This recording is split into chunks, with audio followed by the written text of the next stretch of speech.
महाभारत में एक से एक योद्धा थे। प्रत्येक व्यक्ति की दृष्टि में अलग अलग योद्धा सर्वश्रेष्ठ हो सकते हैं। किसी के लिए अर्जुन सर्वश्रेष्ठ थे तो किसी के लिए कर्ण, किसी के लिए अश्वत्थामा तो किसी के लिए भीम। कोई दुर्योधन को तो कोई घटोत्कच को सर्वश्रेष्ठ योद्धा मानेगा, कोई एकलव्य को तो कोई द्रोण या भीष्म को। लेकिन महाभारत की एक कथा के अनुसार महाभारत में एक ऐसा भी योद्धा था जो 3 पल में युद्ध को खत्म कर सकता था। इस तुलना में भगवान श्री कृष्ण को शामिल नहीं किया जा सकता। आखिर कौन था वो योद्धा जो 1 मिनट में पूरे महाभारत युद्ध का फैसला करने की क्षमता रखता था, और फिर उसने ऐसा किया क्यों नहीं?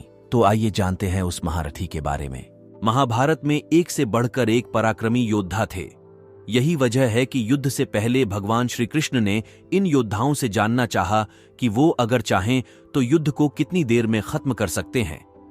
इस पर भीम ने 20 दिन में युद्ध खत्म कर सकने की अपनी क्षमता बताई। वहीं द्रोणाचार्य ने 25 दिन, कर्ण ने 24 दिन और अर्जुन ने 28 दिन कहा। मगर सबसे हैरानी भरा जवाब बर्बरीक ने दिया। उसने कहा कि वो महज 1 मिनट में महाभारत का युद्ध खत्म कर सकता था।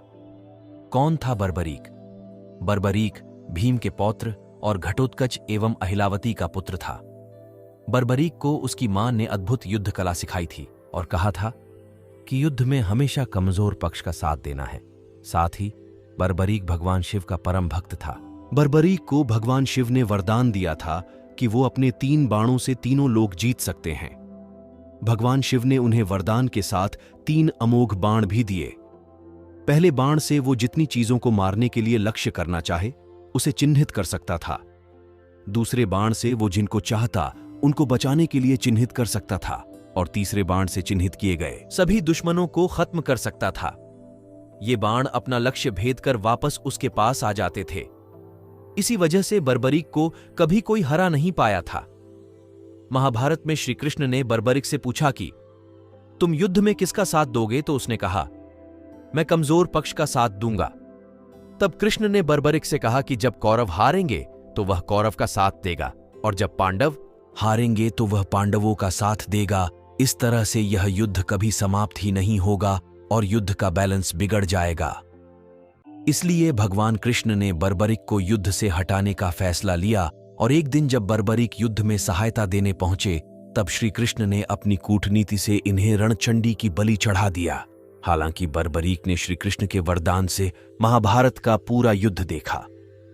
बर्बरीक का कटा सिर अंत तक युद्ध देखता रहा। जब बर्बरीक युद्ध भूमि की तरफ से निकल रहा था तब ब्राह्मण के भेष में श्री कृष्ण उनके पास पहुंचे। श्री कृष्ण बर्बरीक का मजाक उड़ाकर उन्हें चुनौती देने लगे ताकि वह अपनी शक्ति का परिचय दे। कृष्ण ने बर्बरीक को एक वृक्ष दिखाते हुए कहा कि वह यदि पेड़ के सारे पत्तों को एक ही तीर से भेद देंगे तो वह मानेंगे कि वह महाभारत के युद्ध को 1 पल में खत्म कर देगा। बर्बरीक ने श्री कृष्ण की चुनौती स्वीकार की और पेड़ पर तीर चलाया। जब एक एक कर सारे पत्तों को तीर भेद रहा था तभी चुपके से श्री कृष्ण ने एक पत्ता अपने पैर के नीचे दबा लिया। बर्बरीक ने श्री कृष्ण से कहा कि वह अपना पैर पत्ते पर से हटा लें ताकि तीर अपना कार्य पूरा कर सके। श्री कृष्ण जानते थे कि युद्ध में कौरवों की हार होगी, लेकिन बर्बरीक कौरवों की तरफ से लड़ते हैं तो पांडवों की हार सुनिश्चित थी।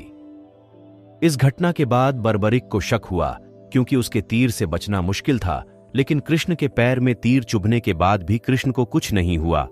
ब्राह्मण भेषधारी श्री कृष्ण ने बर्बरीक से दक्षिणा में उसका शीश मांग लिया।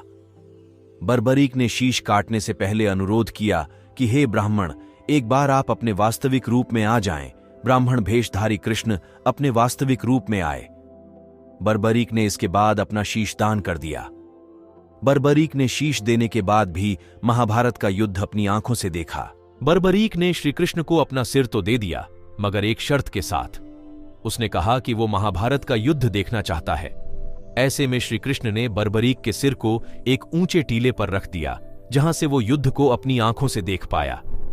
बर्बरीक के इस बलिदान और श्री कृष्ण के आशीर्वाद से आज भी बर्बरीक की पूजा खाटू श्याम के रूप में की जाती है।